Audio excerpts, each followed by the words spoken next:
Informasi besar datang dari Partai Golkar, dari seorang elitnya, Pak Nurdin Halid, yang mengeluarkan pernyataan yang tampaknya menjadi sikap Golkar, bahwa para pihak, saya buat bahasanya menjadi sedikit agak soft ya, bahwa para pihak yang ada di koalisi itu tidak nyaman dengan pernyataan beberapa elit PDIP sebelumnya yang mengatakan PDIP akan gabung kalau kemudian mereka yang mendapatkan jatah untuk capres. Kita tampilkan dulu catatan-catatan medianya. Jadi Budiman Sujatmiko, sahabat saya, mengeluarkan pernyataan bahwa Mega sepakat gabung koalisi besar tapi jatah RI 1 menjadi syarat. Dan kemudian direspon oleh Pak Nurdin Halid, Wakil Ketua Umum DPP Partai Golkar. Golkar menolak PDIP bergabung apabila ada jatah capres menjadi syarat. Tetapi seperti biasanya ruang politik kita, kadang-kadang informasi itu tidak bertahan lama. Karena dari elit PDIP yang lain tiba-tiba mengeluarkan pernyataan yang berbeda dengan Budiman. Ini adalah bendahara dari DPP PDIP, anggota DPR RI, Pak Said Abdullah mengatakan PDIP tidak akan beri syarat untuk gabung koalisi besar. Yang mana yang benar saya nggak tahu. Tapi kita bicarakan. Di depan saya telah datang senior saya sebenarnya, Pak Nurdin Halid, Wakil Ketua Umum DPP Partai Golkar. Pak Nurdin, terima kasih sudah hadir. Pak Nurdin, apa yang Anda maksud dengan pernyataan Anda itu? Saya bisa paham sih. Tentu saja kan ini koalisi sudah ada, sudah cukup bahkan. Meskipun tadi Mbak Budiman sempat meragukan apakah koalisi besarnya sudah terbentuk. Tapi setidaknya komunikasinya kan sudah cair, sudah ketemu lah. Tanda petik secara psikologis. Tiba-tiba ada yang mau masuk dan kemudian mengajukan syarat seperti itu. Apa itu yang Anda tolak ya? Memang Bu Akbar, demokrasi kita itu ada keunikan. Ya. Demokrasi kita yang namanya dibangun di atas multipartai. Oleh karena itu perlu ada kerjasama politik. Tetapi yang anehnya di negeri ini adalah ada koalisi. Ya. Tapi koalisi itu adalah dibentuk untuk pertama adalah pada saat pencalonan presiden. Dan ini koalisi itu dibentuk sangat situasional, ya, sangat sementara saja, tidak bersifat permanen seperti di negara-negara lain. Nah, itu hal yang bukan masalah sebetulnya. Kenapa? Karena koalisi yang kita bentuk itu bukan lahir dari sebuah sistem pemerintahan. Karena sistem pemerintahan kita adalah presidensial tapi rasa parlementer. Nah, oleh karena itu maka saya kenapa berpendapat seperti itu? Untuk mencerahkan demokrasi rakyat yang berdaulat, rakyat diberi ruang yang cukup untuk beberapa pilihan. Nah, PDIP itu adalah satu-satunya partai yang memiliki golden ticket. So, koalisi sekarang yang sedang dijaki ini adalah koalisi untuk mencari capres, memenuhi presidential threshold. Itu sebetulnya masalahnya. PDIP itu sudah cukup. Tidak perlu berkoalisi dengan partai manapun untuk mencalonkan. Nah, itu satu. Tapi pernyataan Ibu Mega, Pak Sekjen maupun Budiman, itulah wajar saja sebetulnya. Kenapa? Ada dua faktor. Ada dua faktor yang membuat PDIP menurut saya harus membuat pernyataan begitu. Yaitu pertama adalah dia sudah memenuhi syarat. 20%, lebih 20%. Yang kedua, memiliki kader yang elektabilitasnya saat ini itu cukup tinggi. Nah, dua faktor itulah yang kemudian mensyaratkan, menurut saya PDIP mensyaratkan bahwa kalau kita mau berkoalisi maka capresnya dari PDIP itu normal saja. Nah, tapi bagi KIB, KIR yang juga masing-masing punya calon presiden, ini kalau PDIP bergabung di koalisi besar ini menjadi koalisi jumbo, itu menambah kerumitan. Menambah kerumitan dalam menentukan daripada capresnya. Karena di sini ada Pak Prabowo. Dan itu juga sudah cukup. KIR-nya sudah cukup. KIB-nya cukup. KIB-nya cukup. Nah, kalau PDIP mematok, dan wajar kalau dia mematok bahwa kadernya itu wajar saja. Nah, oleh karena itu tidak usah ke sini. Tidak usah bergabung di koalisi jumbo. Jalan saja. Kenapa? Karena sudah memenuhi syarat. Tapi negeri ini, Bung Faisal, tidak bisa dibangun nafsi-nafsi, tidak bisa dibangun sendiri. Nanti setelah Pilpres ada koalisi lagi.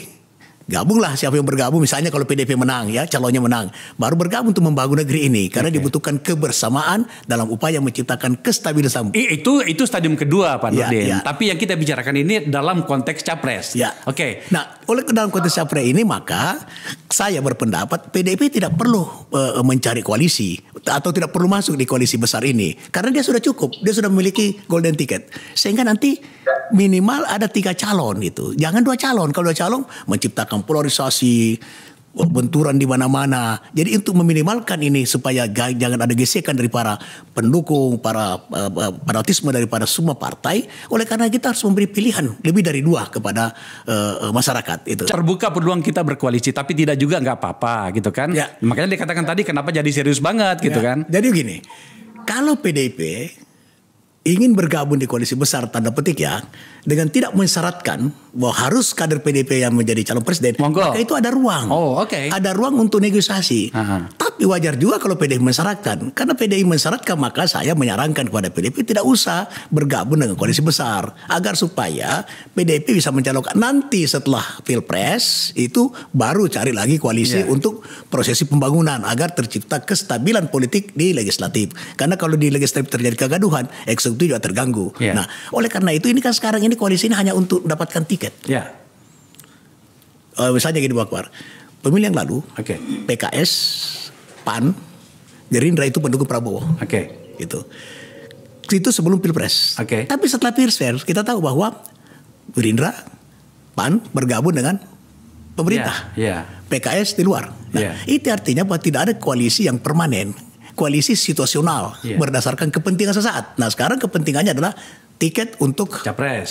Nah karena PDIP sudah cukup dan ada kadernya yang katakanlah mumpuni, tidak usah lagi cawe-cawe di sini agar supaya tidak menambah kerumitan di dalam mencari pemimpin. Tapi Pak Nurdin begini, emang KIB dan KIR itu telah sampai pada sebuah kesepakatan tentang siapa yang akan diusung? In prinsip, untuk koalisi besar sudah. Tapi yang belum sepakat sekarang adalah ini masih dalam lobby-lobby, dalam negosiasi, dalam penjajakan itu siapa capresnya, siapa capres. Tapi ini lebih mudah apabila PDIP tidak bergabung. Kenapa lebih mudah? Karena itu tinggal pembicaraan antara KIB yang sangat solid dengan KIR juga yang sangat solid. Makanya pertanyaan saya tadi, kalau PDIP-nya kita abaikan sementara dulu. Tapi KIB dan KIR sendiri apakah telah sepakat untuk katakanlah capres misalnya? Kalau cawapres lah kita perdebatkan. Tapi untuk capres belum ya? Tapi sudah ada kesepakatan awal untuk jadi satu. KIB dengan KIR. Nah, karena sudah ada kesepakatan awal, maka sekarang ditindaklanjuti dengan platform dulu. Nah, platformnya insya Allah sudah sama antara KIB dengan KIR ini. Sekarang dilanjutkan dengan lobby-lobby negosiasi untuk siapa capresnya, siapa capres. Ini sekarang sedang berjalan dan sangat dinamis dan sangat sehat. Dan ini insya Allah akan terjadi kesepakatan. Kalau kita lihat sekarang kan ada 3 besar itu, dan calon kader PDIP itu Pak Ganjar tinggi, Pak Prabowo sekarang yang teratas ini survei terakhir. Dan ini kesulitannya gini Pak Akbar, kalau PDIP bergabung di koalisi besar ini, capresnya susah itu, karena pasti PDIP kadernya memenuhi syarat itu. Pak Ganjar misalnya, surveinya juga tinggi gitu ya. Kader PDIP normal saja wajar. Pak Prabowo tidak mungkin Pak Prabowo dalam tanda petik sekarang ini tidak menjadi wakil daripada Ganjar. Nah, tapi kalau PDIP membuka ruang negosiasi Pak Prabowo nomor 1, PDIP-nya nomor 2. Misalnya gitu ya. Bisa saja gitu. Tapi Golkar juga masalah itu karena Golkar sudah memutuskan dalam munasnya Pak Erlangga sebagai calon presiden. Untuk merubah itu harus munas. Nah, sehingga ada kesulitan-kesulitan tersendiri dalam menentukan siapa capresnya, siapa cawapresnya. Sementara selalu berulang saya katakan PDIP itu tidak perlu koalisi, golden ticket memenuhi syarat. Sementara partai lain tidak ada yang bisa mencalonkan kalau tidak berkoalisi, itu bedanya. Nah, tidak ada kekhawatiran yang perlu dikhawatirkan oleh PDIP sebetulnya. Karena ini kan hanya untuk tiket. Nah, setelah itu bisa berkoalisi seperti terjadi sekarang. Gitu.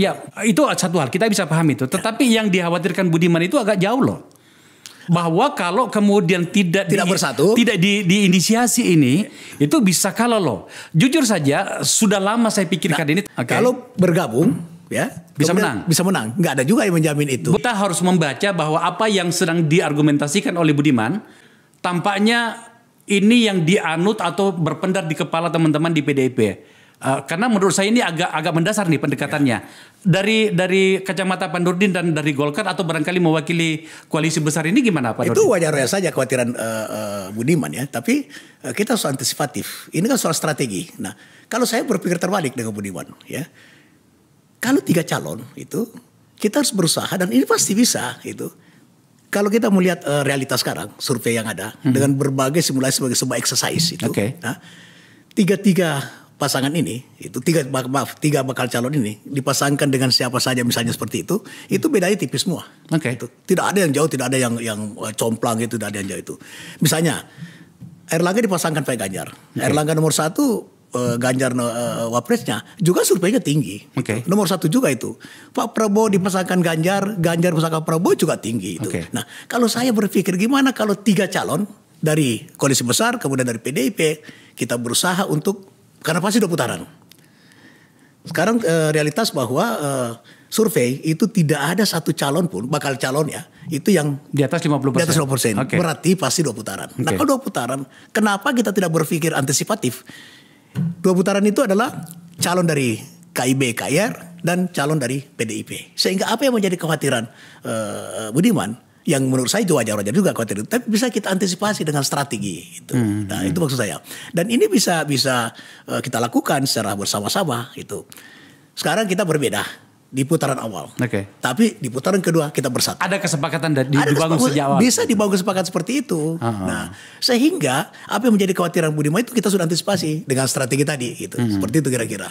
Katakanlah misalnya 2 periode, sementara ada bagian di dalam 2 putaran. Iya, ada bagian di dalam koalisi besarnya Anda hari ini, non PDIP itu yang sudah kita bahas ini, itu rekam jejaknya tampaknya tidak cukup signifikan untuk kita yakini itu berada pada area yang tadi kita sebut sebagai nasionalis tadi. Itu mesti memang semua menjunjung etika. Kalau di awal ada kesepakatan antara PDIP, yang PDIP juga tidak mungkin sendiri. Saya yakin pasti ada PDIP yang bergabung di awal ini, pasti ada. Sekalipun tidak dengan koalisi besar itu ya. Nah, harus ada kesepakatan dari awal antara PDIP dengan misalnya nih dengan koalisi besar. Itu kan kesepakatan itu bahwa putaran pertama kita berbeda, tapi putaran kedua kita. Kemudian dalam implementasinya memang harus ada ketegasan maksimal, yaitu seluruh instrumen partai ya. Seluruh fungsionalis partai harus bergerak maksimal membangun dirinya dalam rangka memenangkan dan melaksanakan kesepakatan ini. Penegakan disiplin mutlak. Nah, harus ada sanksi bagi yang tidak melaksanakan daripada kesepakatan ini. Internal partai maksud saya. Misalnya begini, Golkar. Begitu sepakat di sini, maka seluruh fungsionaris Partai Golkar itu harus melaksanakan kesepakatan itu. Apabila tidak, maka Golkar harus memberi sanksi kepada kader yang tidak melaksanakan itu. Itu harus tata asas. Kalau tidak, memang apa yang dikatakan Budiman itu benar. Ya, rekam jejak ini beberapa partai saya bisa paham dan saya tahu itu. Tapi maksud saya bisa kita antisipasi dengan strategi, dengan penuh kedisiplinan. Ya, kita membangun partai, menjadikan partai sebagai pilar demokrasi kan harus tata asas. Kalau tidak tata asas, gimana kita bisa memberi keyakinan kepada masyarakat? Pak Nurdin, saya agak sedikit maju seperempat dari pembicaraan kita. Gimana misalnya kalau bukan yang bergabung dengan koalisinya Anda itu bukan PDIP ansih, tetapi ada kader dari PDIP yang tampaknya tidak mendapatkan ruang di PDIP. Seandainya misalnya gitu ya, itu kemudian masuk ke sini, mungkin barangkali di-endorse oleh Pak Jokowi atau bagaimana? Bagaimana kalau seperti itu?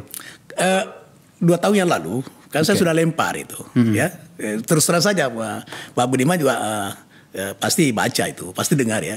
Saya kan sudah melempar 2 tahun lalu. Kalau Mas Ganjar itu tidak mendapat tempat di rumahnya, istilah saya, itu maka ada rumah baru yang namanya Golkar itu. Nah, itu saya sudah buka 2 tahun yang lalu. Tapi kan itu kemudian menjadi ramai dan itu kemudian menjadi redup. Sebetulnya itu hal yang biasa sebetulnya. Tetapi pasti di PDIP ada sanksi, pasti ada lagi. Nah, maksud saya di koalisinya KIR dan KIB. Kalau begitu situasinya, apalagi kalau misalnya ada campur tangan Pak Jokowi, misalnya, itu apa penyikapan Anda di koalisi ini? Tidak ada masalah. Tidak masalah, tetapi ada ruang negosiasi gitu. Yang penting di koalisi besar ini adalah jangan mematok. Sehingga ada ruang negosiasi yang terbuka untuk itu. Ya misalnya gini, PDIP kita bukan tolak, sama sekali tidak. Sangat terbuka ini koalisi besar. Welcome untuk PDIP. Tapi jangan patok. Jangan patok. Sehingga kita bisa duduk sama-sama. Ya, ini platformnya pasti sama gitu ya. Nah, ini yang kita harapkan menjadi pemimpin daripada untuk membawa platform ini. Nah, kalau itu ada ruang negosiasi tercipta. Nah, kalau itu ruang negosiasi tercipta pasti akan lahir kesepakatan itu. Dipatok nggak mungkin. Misalnya gini, kalau PD sudah mematok kadernya, wakilnya siapa? Di sini ada Caimin, ada Erlangga Hartarto, ada Prabowo. Dan menurut saya mungkin sangat sulit kalau Prabowo jadi wakilnya, gitu. Erlangga jadi wakilnya mungkin belum bisa, nah, tapi ini kan harus diputuskan oleh Munas. Yang sampai sekarang ini kita tidak pernah berpikir Pak Erlangga sebagai wakil, berpikir kita adalah Pak Erlangga sebagai capres, itu sampai sekarang ini. Nah, kalau misalnya nih Pak Erlangga mau menurunkan gitu, menjadi cawapresnya dari PDIP, pasti Prabowo mencalonkan diri. Entah dengan siapa kita nggak tahu. Caimin bagaimana? Itulah kesulitan-kesulitan yang terjadi kalau koalisi jumbo. Pak Nurdin, ini ada banyak yang baru tadi ini yang kita bicarakan, terutama tentang nasionalisme dan di hadapan, kan gitu, dan kekhawatiran. Oke, PDIP tadi kita sudah bahas. Saya sedikit agak mengerucut pada koalisi Anda. Sambil memikirkan ini, tentu saja ini ada pengkonsolidasian kan, dua koalisi ini. Saya lihat itu ada beberapa partai yang bahkan datang ke tempat Anda. Pertama partai PSI, kemudian yang kedua itu adalah Perindo. Mungkin juga ada beberapa partai lagi yang akan menyusul gitu. Ada PBB. Ada PBB juga dia. Menarik ini karena kelihatannya Golkar mengambil inisiatif atau diposisikan pada posisi yang agak sentral. Kita harus mengartikan apa situasi ini? Jadi gini, koalisi besar itu diinisiasi oleh Pak Erlangga. Dan itu dicetuskan ketika buka puasa bersama dengan Nasdem. Ini kan suatu hal yang luar biasa sebenarnya. Momentumnya di tempatnya, di kandangnya koalisi perubahan, bukan itu. Kemudian di-endorse oleh Pak Jokowi. Nah, Pak Jokowi mengendorse sebagai presiden itu adalah hal yang sangat wajar. Sebab itu etika politiknya, karena di 5 partai ini, 2 partai koalisi besar ini ada 3 ketua umum itu adalah menteri Pak Jokowi, pembantu presiden. Oleh karena itu ketika dia menyampaikan ide-ide ini kemudian di endorse oleh Pak Presiden, itu hal yang sangat normal di dalam perpolitikan nasional kita. Nah, oleh karena itu maka ketika ada partai-partai, Golkar itu partai yang sangat terbuka. Oleh karena itu PSI datang, kemudian Perindo datang, itu justru memberikan support kepada Pak Erlangga untuk membentuk koalisi besar ini dalam rangka menciptakan kestabilan dan rangka proses pembangunan ke depan. Nah, ini hal yang menarik gitu, karena mereka datang justru memberikan support kepada Golkar, kepada Pak Erlangga untuk bagaimana bisa mewujudkan daripada koalisi besar ini. Nah, sekarang Pak Erlangga itu sangat intens berkomunikasi dengan ketua-ketua umum. 2 hari yang lalu bertemu dengan Pak Prabowo, ya.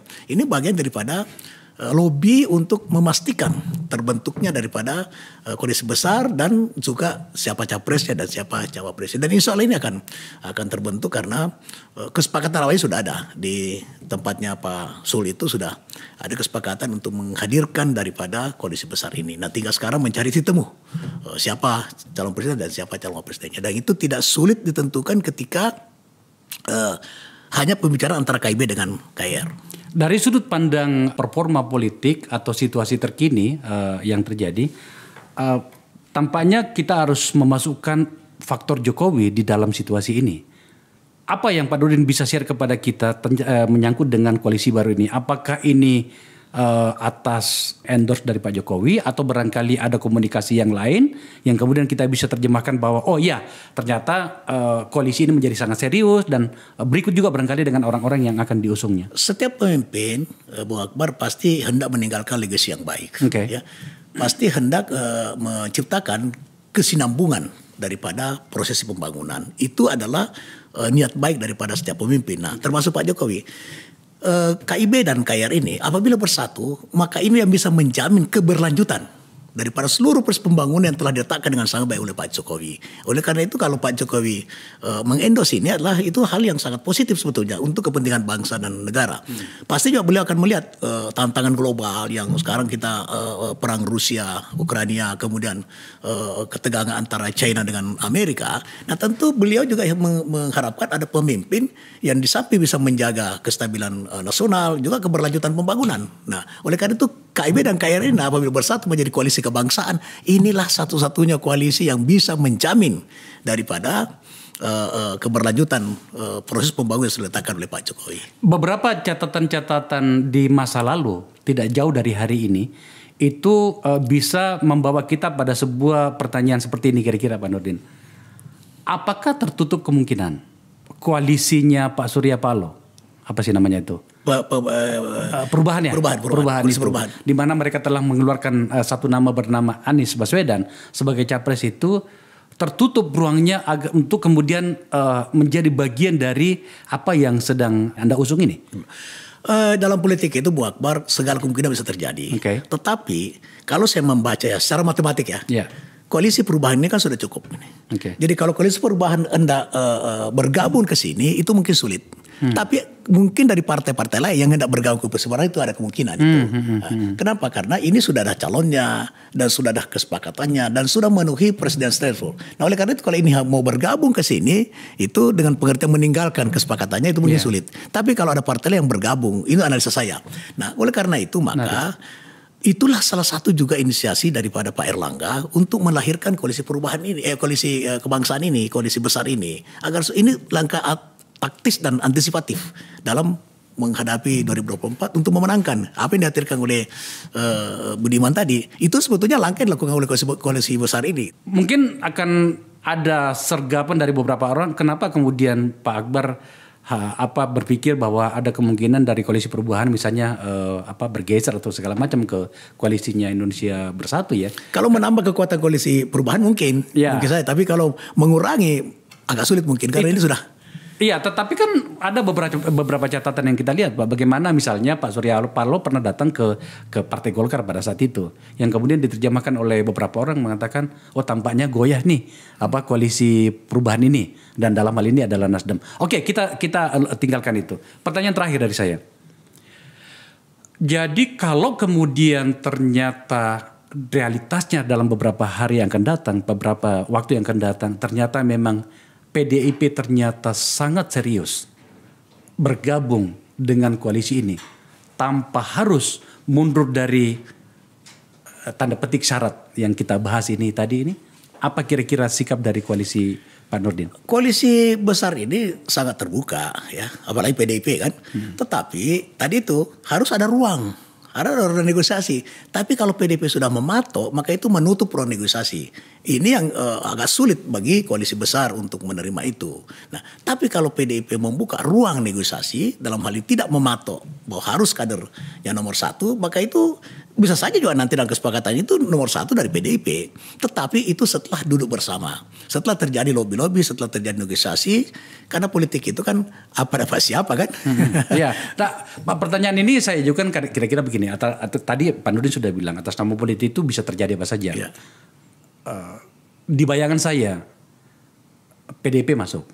Tapi karena sudah ada benturan dari awal. Untuk kemudian ternyata sudah kalau begitu dua koalisi ini saja nih yang harus kita pilih salah satunya nih. Apakah koalisi Indonesia Bersatu atau koalisi Indonesia KIR ya? Kebangsaan itu ya. Nah.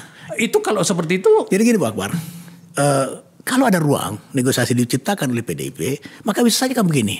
Setelah berunding sebelum bersepakat itu demokrasi kita kan musyawarah mufakat kan. Gitu. Nah sekalipun nanti kalau yang penting ada musyawarah dulu. Kalau tidak mufakat itu juga endingnya bagus. Artinya persatuan tetap ada. Tapi kalau tidak ada musyawarah itu sudah langsung terjadi gesekan itu.